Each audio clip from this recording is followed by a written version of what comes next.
export sales, weekly export inspections that came out a little bit ago from USDA, and they were pretty sound on the corn. Look at this total here, 1.33 million tons. Now that compares to the week before when it was 1.57 million, so it is consistent, if nothing else. Dropped off the pace just a little bit. Sorghum came in at a very paltry 48,218. Soybeans came in there at 737,255 this time around. And looking at that wheat total, we had 624,334. The soybean number actually was above last week's total by about 60,000 tons. Let's go to the trading floor, find out what's driving the market. We actually had some export sales reported this morning. Tim Evans joins us of Longleaf Trading right now. And Tim, the corn export sales this morning amounted to, I'm showing 132,000 tons of corn to South Korea.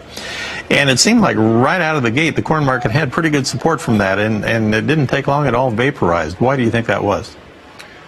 Well, I mean, while we saw, a marginally better export number, I mean, it's still at the end of the day, supplies are big. Safras raised Brazilian production, from what they were posting in 91.5 million to 98. So, I mean, that's an increase of 6.5 million. So even with that export number, getting to 6.5 million is going to be a bit difficult. And I just think the overhang of the market with with the big supplies we currently have and the big production coming from South America very soon is going to continue to weigh on the market. I mean, we're going to need to see consistently good export numbers week over week to work this off and change the tone of the market. And I don't know, I'm sure you probably heard too that the latest weather update for South America, they show pretty heavy rains moving into central Brazil, and that would be good for the corn crop for increasing the potential yield out of that safrinha crop, but it could hold back their soybean harvest a little bit. Do you think that's why that spread between corn and soybeans worked out the way it did today, with a little weakness in the corn and soybeans firming up a little? Yeah, I do. I mean, the fundamentals obviously that are driving, corn and soybeans are relatively the same. But I think the technical side of the market is where we're seeing some differences. If you've been tracking the managed money flow, last week, we saw a big reduction on long positions in both corn and beans, but we saw about a little less than 30,000 reduction in soybeans, but there's still a little less than 100,000 contracts long in the market. We saw a reduction in corn, but that market has a negative short position. So we're going to see a little bit of behavior as the markets are trying to balance each of those respective overall positions. And in the wheat trade, do you think they're overdoing it to the downside here? It seems like they're really taking out a lot of weather premium here, if there was any weather premium in that market. Chicago wheat down about 5.5 cents. Kansas City wheat has been down roughly about 7. Now it's down 8 on the new crop July contract. Do you think they're overdoing it here today, because we haven't seen the rain yet?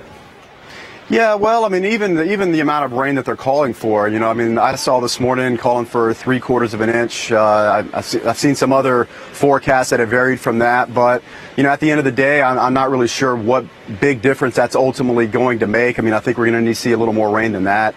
I think the market response was, we gapped open, last night, and that carried corn and soybeans a little higher. Then that new 5-day forecast came in, and I think it just disappointed the market. So we saw a big outside reversal, but I'm not expecting a big follow through to the downside yet. Okay, let's take a peek at our cotton market too and see how it stands right now. It's definitely a mixed bag here. We have July up a couple of points at 79.40, and you have new crop December now back to the plus side. We're 3 points higher at 75.76 per pound. We'll be back talking more with Tim Evans of Longleaf Trading, this time about our livestock trade when we come back right after this. Sometimes getting the yield you want means a whole new game plan. Time to send in the A-Team. AgroLiquid isn't like other fertilizers. Their nutrient-balanced products stay in the soil in the right formulations and just the right amounts. And with its unique chelation technology, you wind up using less and seeing more in your yields. Make a smart start with AgroLiquid. Find a nutrient coach near you at agroliquid.com.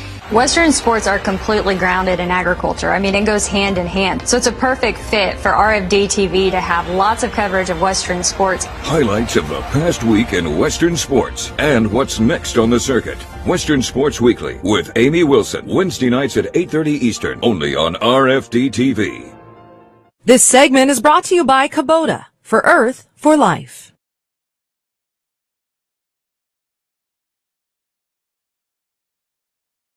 We're talking right now with Tim Evans of Longleaf Trading. He's there at the edge of the trading floor in Chicago. And Tim, thanks for joining us here. Let's take a look at this livestock trade. We had some new updated information from USDA on the midday, and it showed just a very slight decline in the price of beef cutout values here at midday. But the live cattle market is trading mixed. We have April actually down a dime right now at 119.22 per hundred, and you have June now trading 31 higher at 109.98, so it's getting up there within about 20 cents of our high of the day now.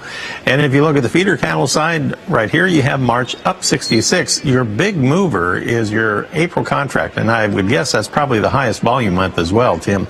Up $1.66 at 133.28 per hundredweight, and the May contract up at $1.47 at 131.85. So what do you think of this way the cattle market is acting right now, being led by the feeder cattle? Is that a healthy move or not? Well, I don't know if I'd say healthy, but interesting. I mean, we actually talked a little bit about this last week. You know, the market, based on how it was pricing cash to at least April, you know, the market was ultimately, you know, going to need to continue to, or need ultimately to see some weaker cash numbers. Otherwise, it was ultimately going to view April as too cheap. And I think we're getting to that point. You know, the market obviously has been concerned that, you know, the higher retail prices would have a negative impact on consumer demand. And as the market's kind of bracing for big supplies here in the spring, but cash prices have not been reflecting that. And so April naturally is going to be the most sensitive contract to those forces. All right, cash cattle, from what I understand, on Friday afternoon, they were bringing about 131 in Colorado, from what I hear. Kind of a cleanup type trade. So we'll see if anything shakes loose. And, of course, we'll have the Fed Cattle Exchange coming up on Wednesday. A lot of times that gets the ball rolling on the cash trade. I want to ask you about the lean hog market. The lean hogs sold off the last half of last week after having a sharp rally the first part of the week. Let's take a look at our futures and see where they stand right now. If we can pull up the lean hog trade. Right now you have your April contract just a nickel higher, last trade 69.10, but the May contract now 46 higher at 74.08. So it's bounced off of its earlier low by about 75 cents right now, and the June contract now 40 higher. So the lean hog market on the chart has been all over the board here in the last week or so. It's hard to get much of a sense of direction out of this thing. Technically, is it just considered kind of neutral at this point now? Yeah, well, I mean, if you look at it from a technical standpoint, I mean, there's a very well-defined range. We're actually almost right in the middle of that range currently. And then the market's been very volatile. I mean, there hasn't been any dominant theme, and that's because the fundamentals that are driving that, in my view, are pretty mixed.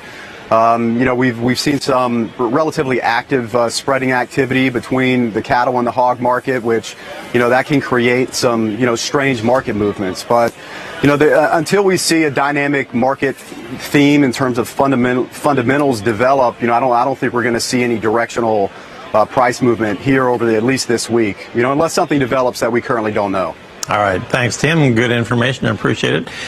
Tim Evans with Longleaf Trading. He's speaking to us live and direct from Chicago. So, of course, major reports this week. It's kind of hard to read much into the livestock. Yeah, I got to get